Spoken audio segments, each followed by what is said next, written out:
بسم الله الرحمن الرحيم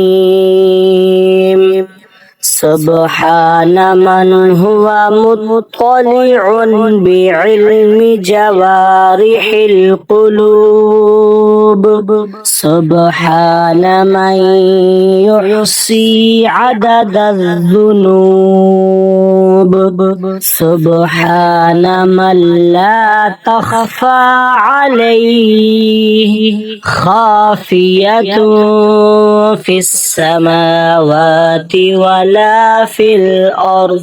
سبحان الله الرؤوف الودود سبحان من هو في علوه عال وفي دنوه عال في إشراقه مثير وفي سلطانه قوي